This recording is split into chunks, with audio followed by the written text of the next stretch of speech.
Colonel ने मुझे दरवाजे से ही भगा दिया। और आपने खूनी को या कुछ नहीं देखा? देखा मैंने, कोयल धनराज गिर।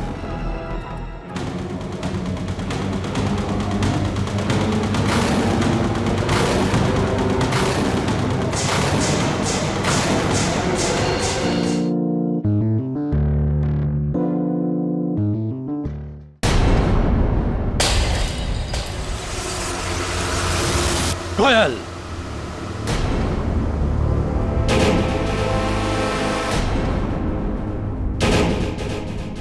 क्या बचपना है ये? मैं बच्ची नहीं हूँ अंकल, नहीं मैं बच्ची। मुझे अपनी जायदाद चाहिए अभी, राइट नाउ।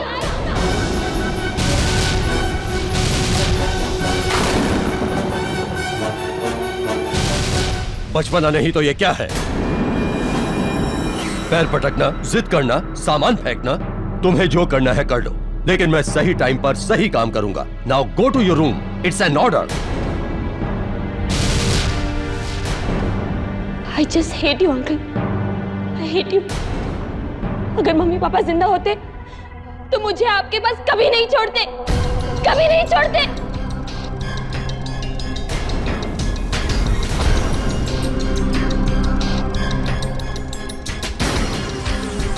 कर्नल साहब, कोयल अभी बच्ची है, उसकी बातों का बुरा मत मानिए। वो शायद नहीं जानती कि ये सब कुछ आप उसकी भलाई के लिए कर रहे हैं।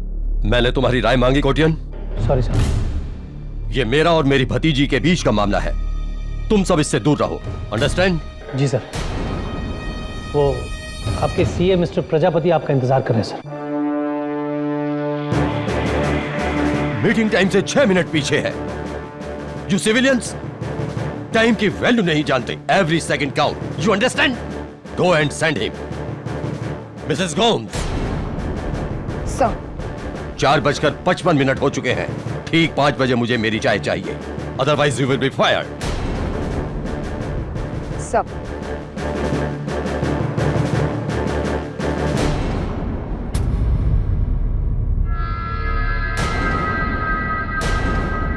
तुम्हें शूट करने का जी चाह रहा है प्रजापति? क्या बकवास ऑडिट करके लाए हो अकाउंट का? अरे तुमसे अच्छा सीए तो ये मेरा पीए है। कल सुबह 11:20 तक मुझे ये प्रॉपर ऑडिट चाहिए, अंडरस्टैंड? पक्का कर्नल साहब। वो कोयल अपनी जायदाद में से कुछ एडवांस मांग रही थी। मुझसे बिना पूछे कुछ मत दो उसे, नादान है वो, उसे कुछ समझ नहीं है। 6 महीने बाद कोयल के 25वें जन्मदिन पर मैं उसे उसकी पूरी जायदाद सौंप देना चाहता हूं। उसके पिता की वसीयत के मुताबिक सही समय पर। उसके बाद वो जैसा चाहे वैसा इस्तेमाल करे, मुझे उससे कोई मतलब नहीं होगा। अच्छी बात है कर्नल साहब, कोयल पे जायदाद का बोझ पड़ेगा। तुमसे राय पूछी? You can go now.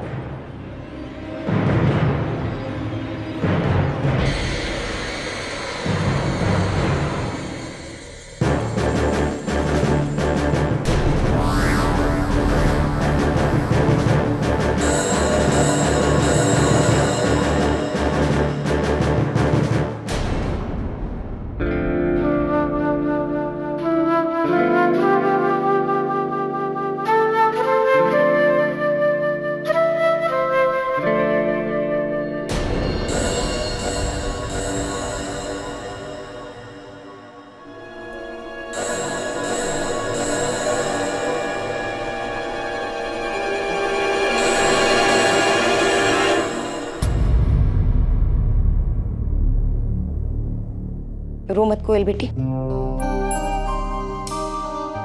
मैं तेरा दर्द समझती हूँ। नहीं मिसेस गोम्स, अंकल मुझे मेरे ही जायदाद के लिए ऐसे तड़पा नहीं सकते। मैं सोच रही हूँ कि मैं किसी लॉयर से बात करूं। तू अंकल पर केस करेगी? अंकल नहीं है वो, नहीं है मेरे अंकल, वक्त के पावन जल्लाद है। काश वो मेरी जिंदगी में नहीं होते, काश।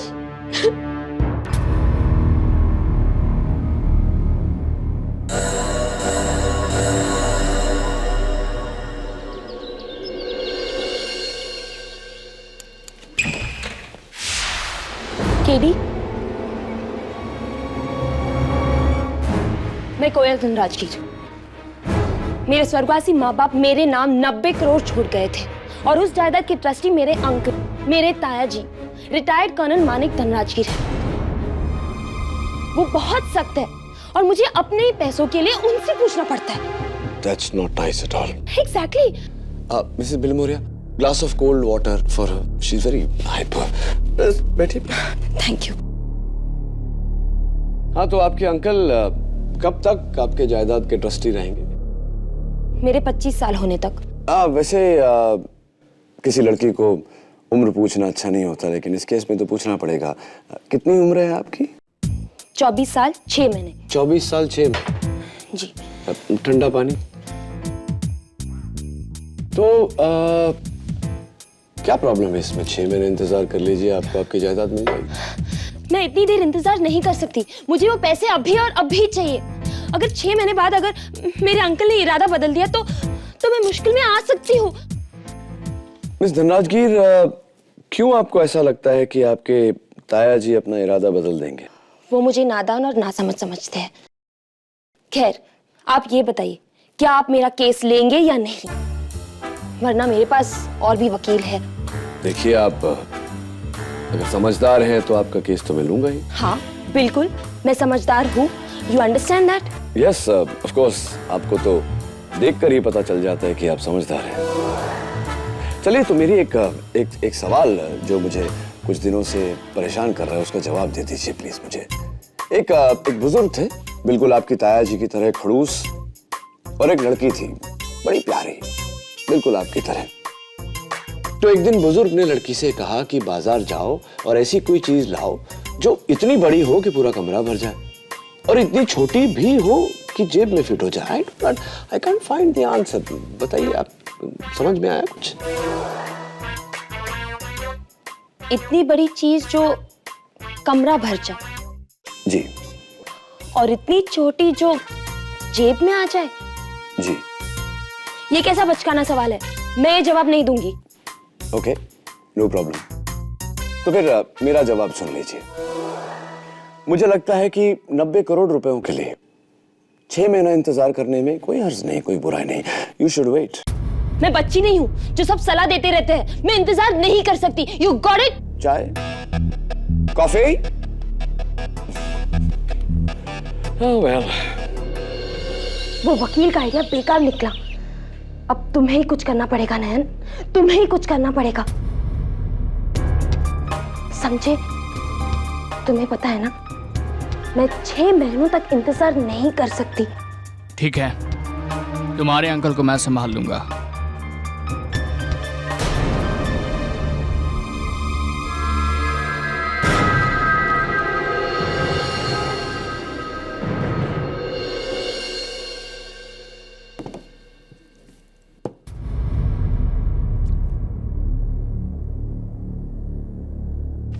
सावंत, तुझे पता है, सच तो यह है कि केडी पाठक मेरे बिना एक केस भी नहीं जीत सकता। मैं एक फोन घुमा दूं ना। हेलो, मैं सागर बिला मलाबार हिल से कर्नल मालिक धनराजगीर बोल रहा हूँ। मुझे पुलिस कंप्लेंट करनी है। 1 मिनट सर। दवे सर, एक कंप्लेंट है कर्नल धनराजगीर। कौन कर्नल? अरे सर, बड़ा ही खड़ूस आदमी है, लेकिन लाइफ में कभी झूठ नहीं बोलता। 1 साल तक उसके बंगले के बाहर मेरी पोस्टिंग थी। आप बात करो। हेलो, मेरी भतीजी कोयल मुझे मारना चाहती है। Help help. लेकिन आप, हेलो हेलो, चल सावंत।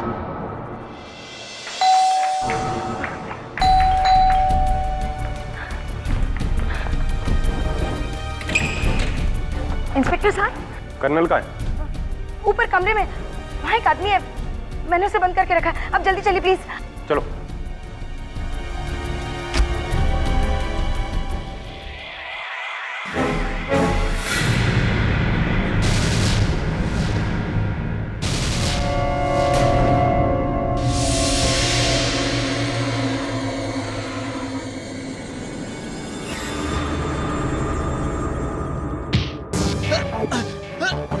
नहीं नहीं, मैंने नहीं मारा कर्नल को।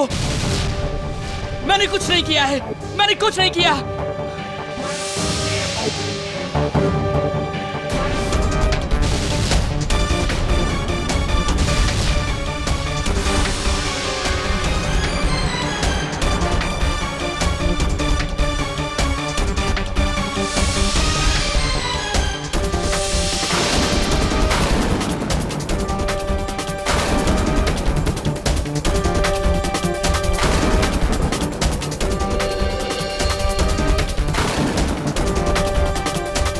कोयल, बताओ ना इन्हें, मैंने कर्नल को खून नहीं किया।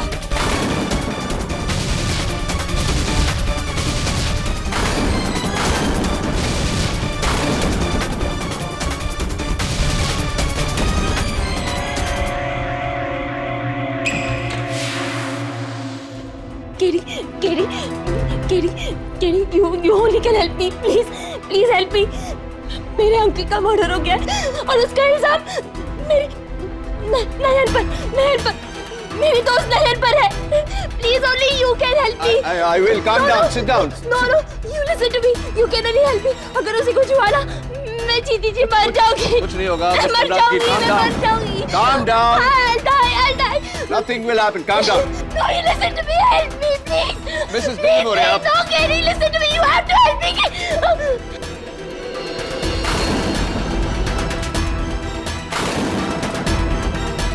मिस धनराजगीर, ठीक 10:45 पर कर्नल धनराजगीर का खून हुआ। जब हम वहां पहुंचे तो हमने इस लड़के को रंगे हाथों पकड़ा।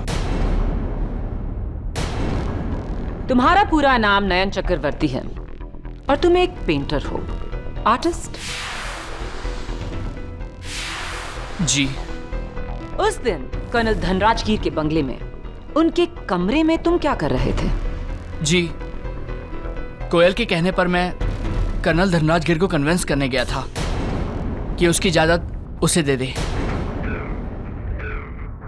और जब वो नहीं माने तो तुमने उन्हें धमकी दी और गुस्से में आकर उन्होंने पुलिस को फोन किया और उस दौरान तुमने इस चाकू से कर्नल का मर्डर किया।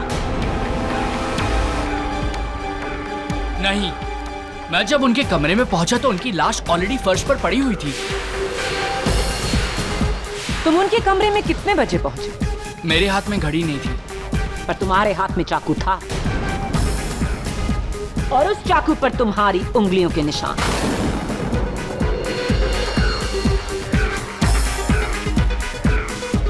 वो इसलिए क्योंकि मुझे लगा कि वो जिंदा हैं। इसीलिए मैंने चाकू निकालने की कोशिश करी और मेरे उंगलियों के निशान। या तो तुम हमें बेवकूफ समझते हो या फिर खुद बेवकूफ हो जो कत्ल के औजार पर अपनी उंगलियों के निशान छोड़ोगे। और उस हथियार के साथ तुम्हें देखा मिसेस गोम्स ने, उस घर की हाउसकीपर। जब कमरे में आई तो मैंने इस लड़के को कर्नल की लाश के ऊपर चाकू पकड़े हुए देखा था।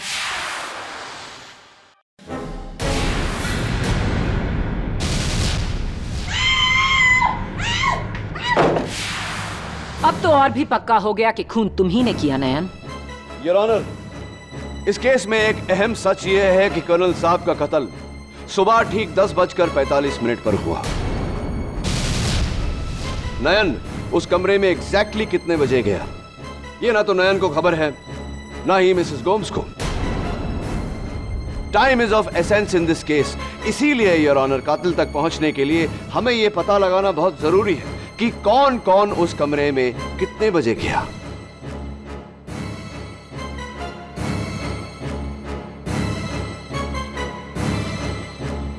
हाँ तो मिसेस गोम्स, सबसे पहले उस दिन आप कर्नल साहब के कमरे में गई थी। जी। क्या टाइम हो रहा था तभी? कर्नल टाइम के एकदम पक्के थे। वो हर काम एग्जैक्ट टाइम पे करते थे। उस दिन भी सुबह 10 बजे, एग्जैक्ट 10 बजे मैं उनको दवाई देने गई थी।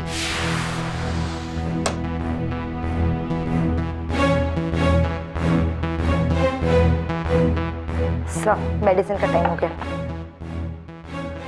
गर्मी हो रही है, एसी ऑन करो।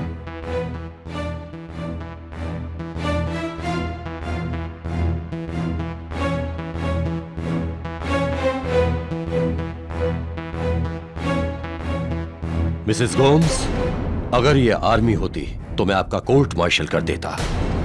आप मेरी एम्प्लॉय होकर उस लड़की का साथ दे रही हैं। सर, कोयल मेरी बच्ची जैसी है।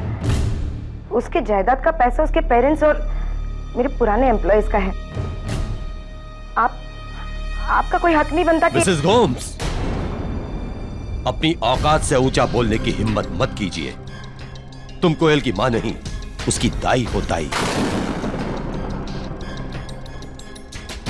लेकिन वो जब से अकेली हुई है तब से मैंने उसे एक माँ की तरह पाला है, और आपकी वजह से उसे कोई तकलीफ हो ये मैं देख नहीं सकती। और मैं भी तुम्हें देखने नहीं दूंगा।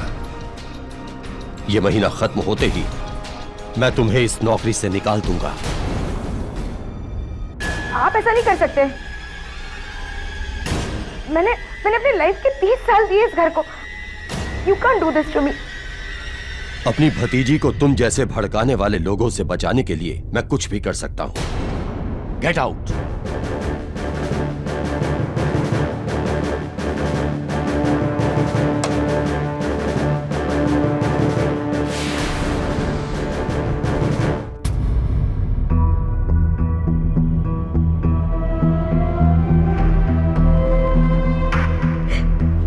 Thank you. मैंने कर्नल को नहीं मारा। उस दिन मैं उनके कमरे में गई थी 10 बजे, लेकिन ठीक 5 मिनट बाद बाहर आ गई थी। मिस्टर कोटियन ने देखा था मुझे बाहर निकलते हुए।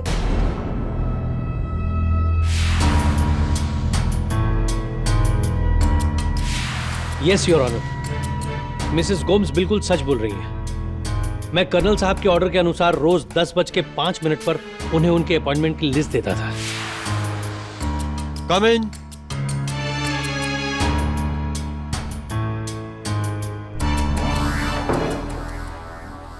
Morning sir. Good morning. ये एसी भी तुम्हारी तरह स्लो है। इसका टेम्परेचर लो करो। जी sir.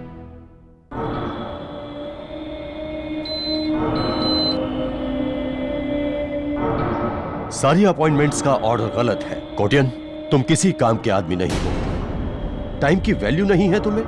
Every second counts. Understand? Yes sir. मेरा निकम्मा सीए प्रजापति आने वाला था। आया क्या? जी अभी तक तो नहीं। अरे तो फोन लगा उसे। अगर आज भी वो लेट आया ना तो उसकी नौकरी तो गई। I will throw him out. जी सर, अभी लगा था sir.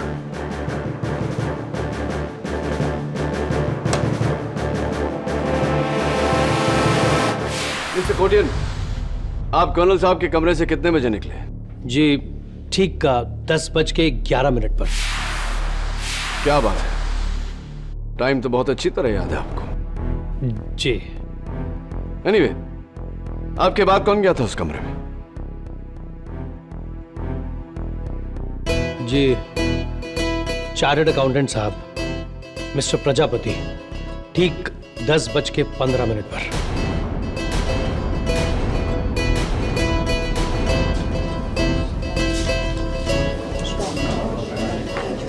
Order order. Mister Prajapati, आप कर्नल धनराजगीर के घर 10:15 पर पहुंचे, उनकी मौत से आधा घंटा पहले, राइट?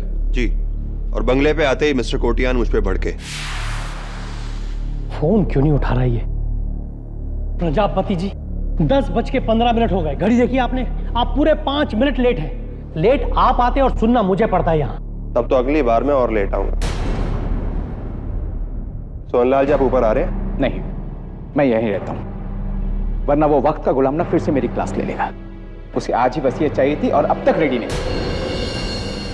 अच्छा ये बताओ, तुम्हें कितना टाइम लगेगा? बस 10 मिनट, ये पेपर्स लेके निकलते हैं। ठीक है, मैं यहीं। चलो चलो जल्दी चलो।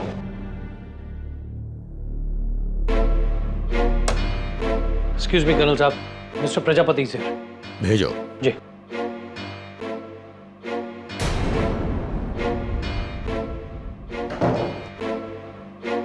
लेट आने के लिए I am so sorry sir. वो ट्रैफिक। ऑडिट रिवर्क किया? लाओ।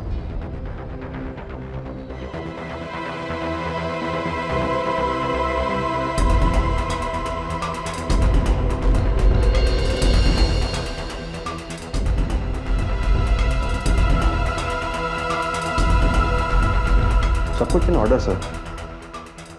ठीक है, इसकी 4 कॉपीज करवाकर कल इनकम टैक्स ऑफिस में ठीक 2:20 पर मुझे मिलो। 1 मिनट भी लेट मत करना, ओके? सर आप कुछ परेशान लग रहे हैं। This is none of your business, तुम जा सकते हो। ये एडवोकेट सोहनलाल तुम्हारे साथ आया है? जी नीचे है। तो गधा नीचे क्या कर रहा है? भेजो उसे ऊपर। जी सर।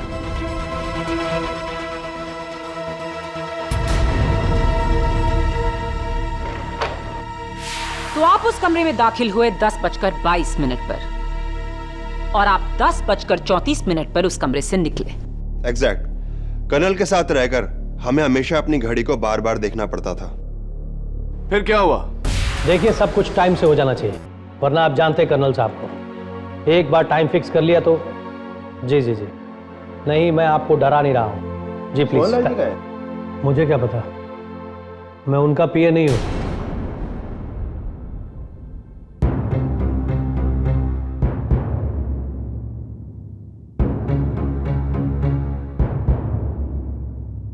अरे सोनलाल जी कहाँ थे आप?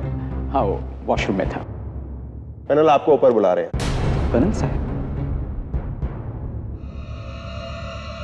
ठीक है, मैं जाके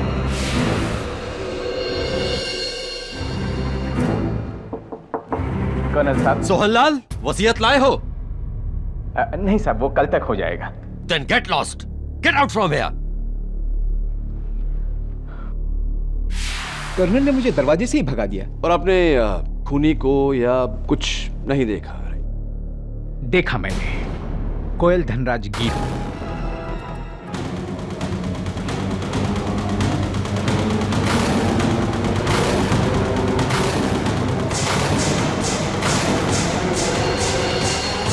मिस धनराज गिर, आप अपने अंकल के कमरे में सुबह कितने बजे गई थी? जी 10:35 पर। 10:35 पर? जी।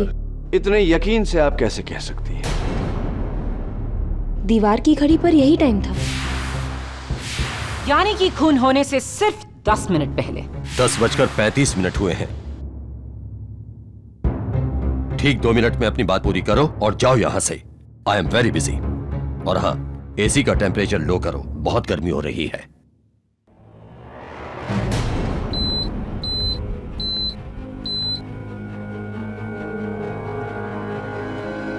अंकल, मैं आपसे आखिरी बार पूछ रही हूँ, क्या आप मेरी जायदाद मेरे नाम कर रहे हो या नहीं?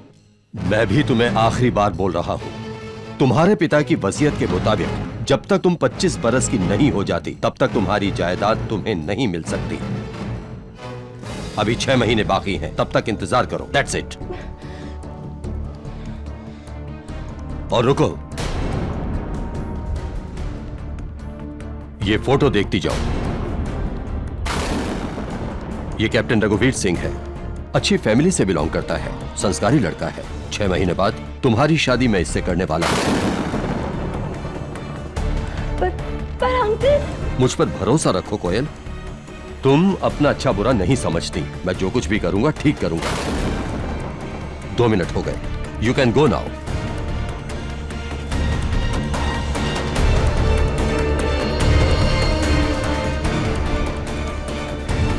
और फिर 10:37 पर आप कमरे से बाहर आई। आपने नयन को अंदर बुलाया। नयन ने कर्नल को आखिरी बार धमकी दी और फिर 8 मिनट बाद 11:15 बजे उनका खून कर दिया। नहीं, बिल्कुल नहीं। योर ऑनर, कोई अपनी गर्लफ्रेंड के लिए मर्डर जितना बड़ा रिस्क क्यों उठाएगा? गर्लफ्रेंड नहीं केडी। वाई।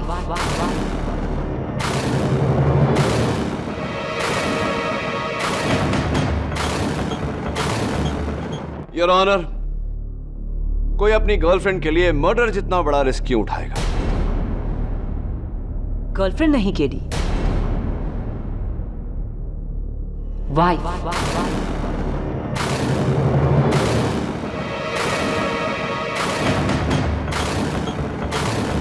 ये है कोयल धनराज गिर और नयन का मैरिज सर्टिफिकेट जो हमें फैमिली कोर्ट से मिला है।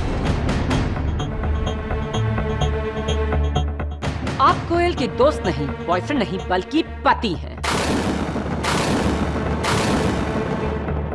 आप दोनों ने दुनिया से छुपकर शादी की और आपका ये राज 7 महीने के बाद दुनिया के सामने खुलने वाला था, और वो इसलिए क्योंकि कोयल 2 महीने प्रेग्नेंट।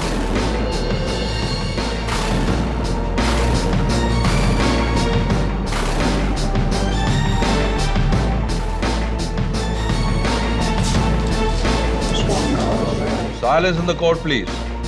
और इसका सबूत है ये गायनोकोलॉजिकल विजिट्स की रिपोर्ट्स और सोनोग्राफी रिपोर्ट्स जो हमें होमवेल क्लिनिक से मिले।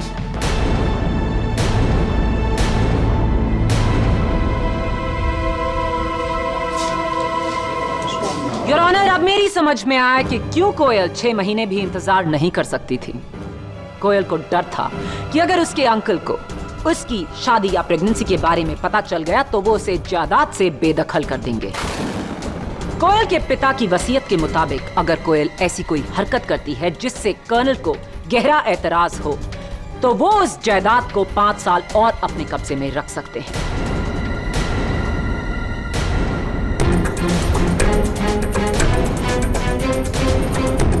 और उस जायदाद के चक्कर में कोयल के कहने पर नयन ने बड़ी बेरहमी से कर्नल धनराजगीर की हत्या की ताकि उसके बाद सारी जायदाद कोयल की यानी कि नयन की हो जाए। और इसका सबसे बड़ा सबूत है चाकू पर नयन की उंगलियों के निशान और कर्नल धनराजगीर का वो फोन कॉल जहां उन्होंने साफ कहा कि कोयल उन्हें मारने की धमकी दे रही है। हेलो, मेरी कोयल भतीजी मुझे मारना चाहती है।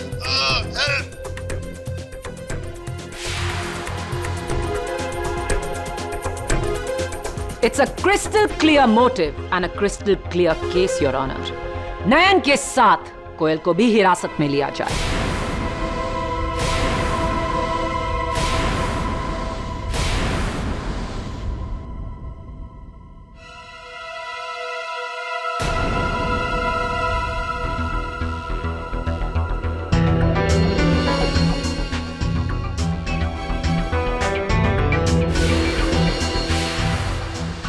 मैं कर्नल साहब के ऑर्डर के अनुसार रोज 10:05 पर उन्हें उनके अपॉइंटमेंट की लिस्ट देता था। ये एसी भी तुम्हारी तरह स्लो है, इसका टेम्परेचर लो करो। आप कर्नल साहब के कमरे से कितने बजे निकले? जी ठीक 10:11 पर। कर्नल ने मुझे दरवाजे से ही भगा दिया। और आपने खूनी को या कुछ नहीं देखा? देखा मैंने कोयल धनराजगीर को। मिस धनराजगीर, आप अपने अंकल के कमरे में सुबह कितने बजे गए? 10:35 पर।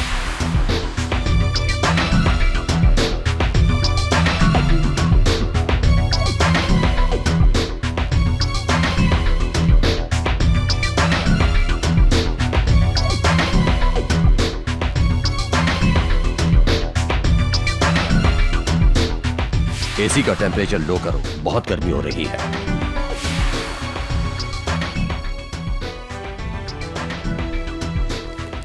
दवे, मैं कर्नल धनराजगीर का कमरा देखना चाहता हूं।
अरे Dave,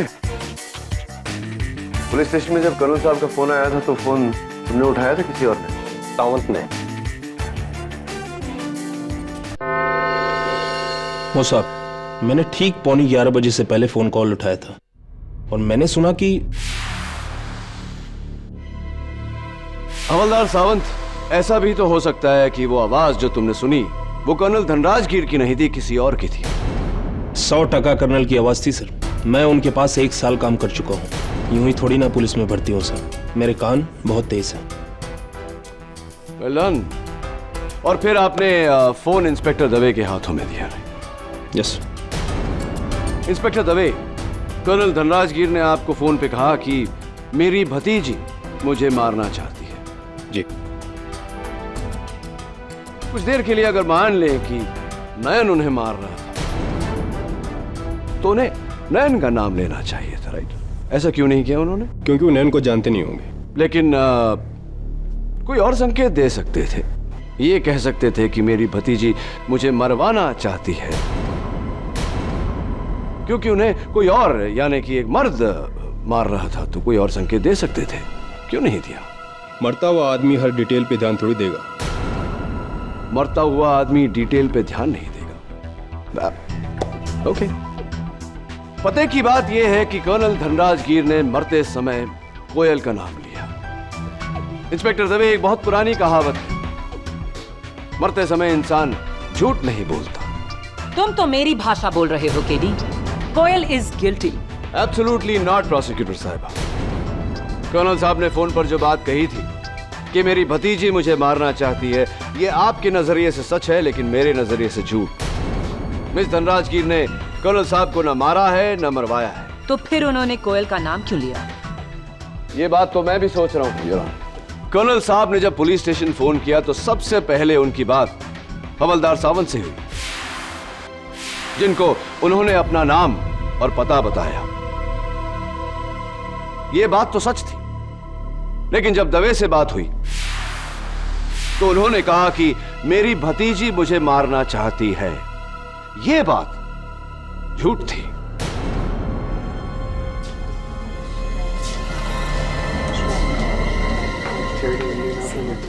Silence in the court, please. एक ही बात में योर ऑनर, आधा सच आधा झूठ। मेरी थियरी के अनुसार वो एक नहीं 2 आवाजें थी,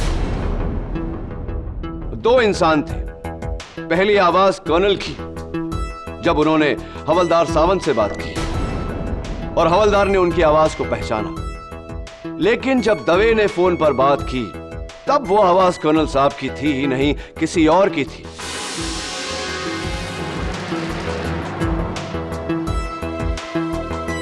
और क्योंकि दवे कर्नल साहब को जानता नहीं था, उसने वो आवाज कर्नल साहब की मान ली। ये कैसे मुमकिन है केडी?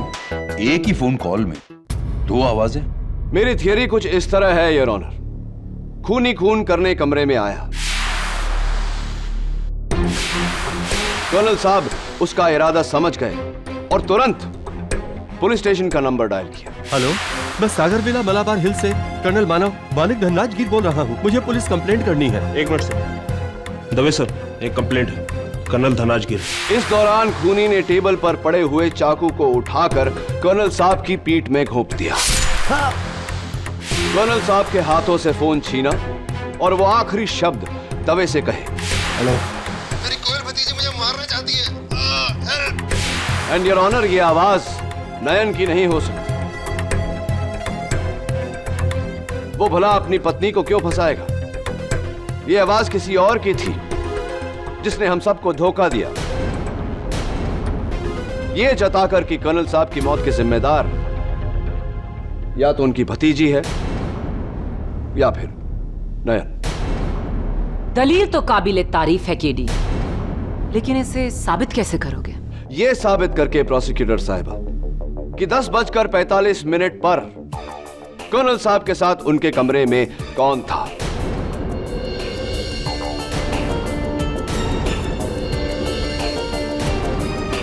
यह साबित करके प्रोसिक्यूटर साहिबा कि 10:45 पर कर्नल साहब के साथ उनके कमरे में कौन था।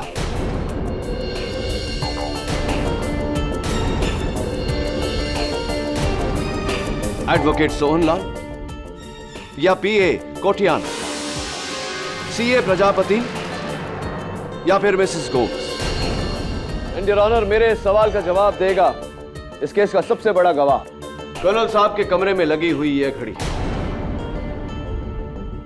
लेकिन उससे पहले योर ऑनर, मैं मिसेस गोम्स को कटघरे में बुलाने की इजाजत चाहता हूं। इजाजत। Mrs Gomes, just one question. आपके बयान के मुताबिक जब आप कर्नल साहब के कमरे में गई तो उन्होंने आपसे एसी ऑन करने को कहा। जी। आपने एसी ऑन किया, उस वक्त एसी का टेम्परेचर क्या था? 22 degrees. Thank you mister Kotian. Mrs Gomes ने कहा कि जब उन्होंने एसी ऑन किया तो एसी का टेम्परेचर 22 डिग्री पे था। कर्नल ने आपको टेम्परेचर कम करने को कहा था। कितना कम किया आपने? जी 4 डिग्री कम, 22 से 18 डिग्री पर। 22 से 18। Thank you mister Kotian. Mrs Dhanrajgir, आपने अपने अंकल के कहने पर एसी का टेम्परेचर कम करने के लिए रिमोट उठाया। क्या आपने देखा उस वक्त एसी का टेम्परेचर क्या था? 22 डिग्री, और मैंने एसी का टेम्परेचर 18 कर दिया था।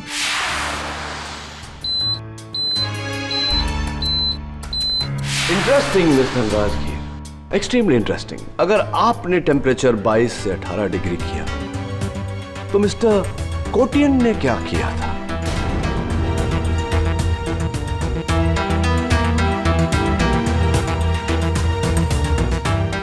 लेकिन मैंने एसी का रिमोट लेके उसे कम किया था। नहीं मिस्टर कोटियन, आपने एसी के उस रिमोट से एसी का तापमान कम नहीं किया था। आपने एसी के उस रिमोट से दीवार पर लगी हुई घड़ी का समय बदला था।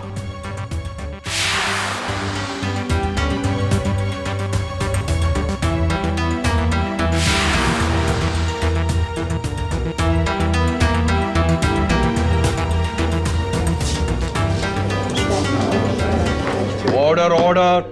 What nonsense KD. एसी के रिमोट से कोई भला घड़ी का टाइम कैसे बदल सकता है?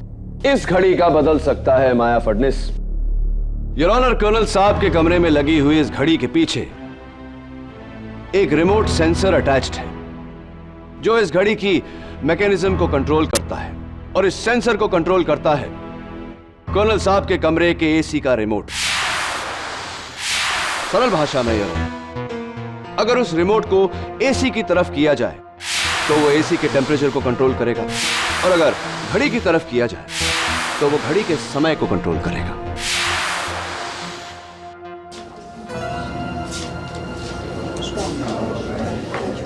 Silence in the court please. Your honour, खूनी ने बड़ी चालाकी से रिमोट उठाकर एसी का टेम्परेचर नहीं बल्कि इस घड़ी का समय बदला। इसे 20 मिनट आगे किया ताकि जो भी उसके बाद उस कमरे में आए उसे गलत समय दिखे। और ये हरकत की किसने? उसी ने प्रोसिक्यूटर साहिबा जिसने इस घड़ी के साथ टैंपरिंग की। उसी ने योर ऑनर जिसके उंगलियों के निशान फॉरेंसिक्स को इस घड़ी के पीछे लगे सेंसर पर मिले। PA mister Dilip Kotia.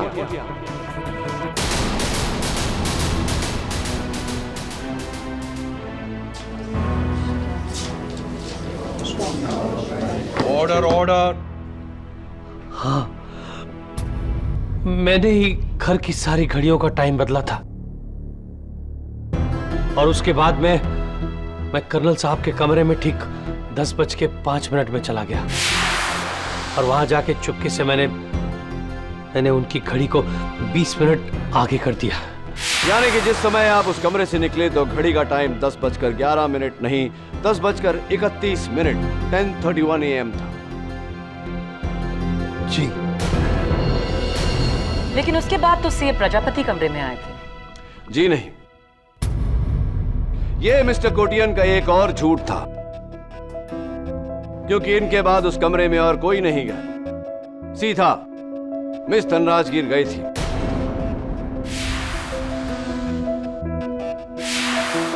Is that correct mister Kotian? जी। और फिर मिस धनराजगीर 2 मिनट बाद उस कमरे से बाहर निकली। नकली टाइम 10:37, असली टाइम 10:17 10:17 AM। और कोयल के बाद कमरे में कौन आया था? कोयल के वहां से जाने के बाद सीए प्रजापति वहां आए, और उनके बाद एडवोकेट सोहनलाल जो कमरे में आए बिना वहां से चले गए। यही सीक्वेंस था ना मिस्टर कोटियन? बिल्कुल वैसा ही जैसा आपने प्लान किया था। जी, लेकिन ये सारा प्लान मेरा नहीं था। मैंने कर्नल साहब को नहीं मारा है, कर्नल साहब को मारा है उसने।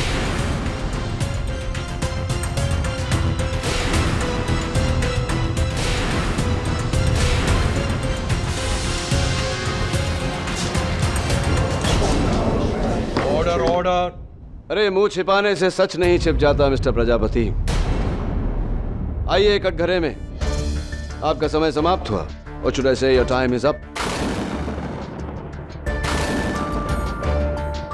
योर ऑनर, कोयल के बाद सीए प्रजापति कर्नल साहब के कमरे में दाखिल हुए।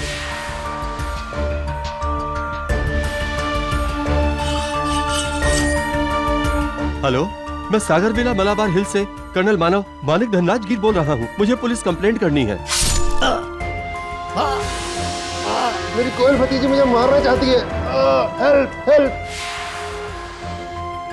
उनकी जान ली, उनके हाथ से फोन छीना, पुलिस से बात करके उनको गुमराह किया, फिर नीचे जाकर एडवोकेट सोहनलाल को ऊपर भेजा ताकि सबको यह लगे कि कर्नल साहब जिंदा है।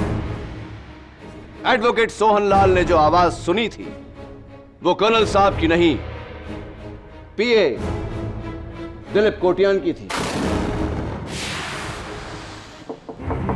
कर्नल साहब।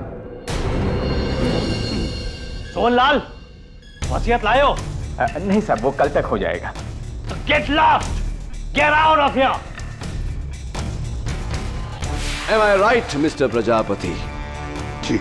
और घर की तमाम घड़ियों के साथ एडवोकेट सोहनलाल की घड़ी को भी 20 मिनट आगे कर दिया गया। और मेरा शक आप पर ही है मिस्टर प्रजापति। क्या मेरा शक सही है?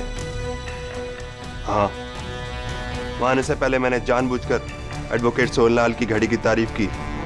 और मुझे बहुत लेट हो गए। हाँ यार, बहुत लेट हो गया। कर्नल चिल्लाएगा। अरे सोहनलाल जी, बहुत अच्छी घड़ी है। हाँ। कहाँ से ली? लास्ट टाइम पेरिस गया था ना, वहां से लिया था। काफी महंगी लगती है। हाँ, काफी महंगी है। चलिए, वो लेट हो रहा है। जिस तरह पीए कोटियन ने टाइम को आगे किया था, पुलिस के वहां आते ही उसने उसी तरह टाइम को 20 मिनट पीछे कर दिया ताकि किसी को शक न हो।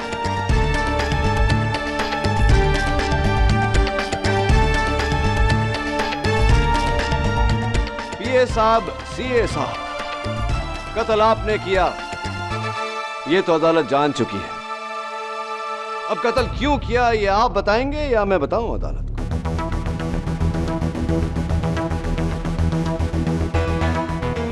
कर्नल धनराज गिर के टैक्स ऑडिट में गड़बड़ इसलिए थी क्योंकि मैंने उसमें करोड़ों का हेरफेर किया था।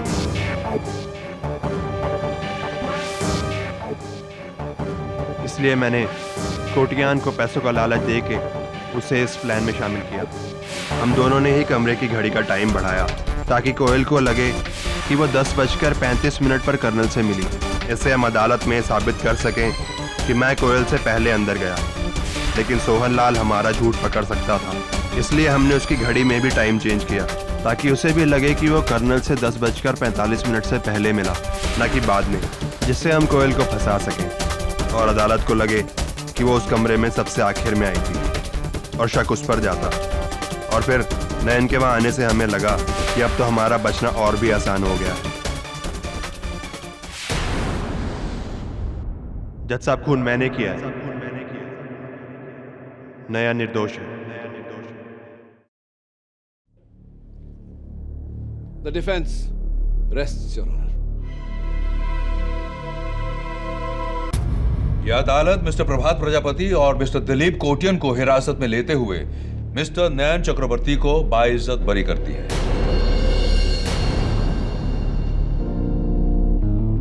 The case is closed.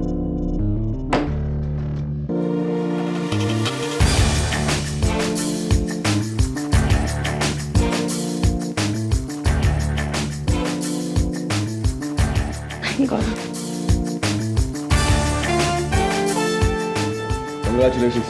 Thank you KD. Thank you KD, thank you very much. You're welcome. KD, मुझे आपके पहेली का जवाब मिल गया। अरे वाह, बताओ।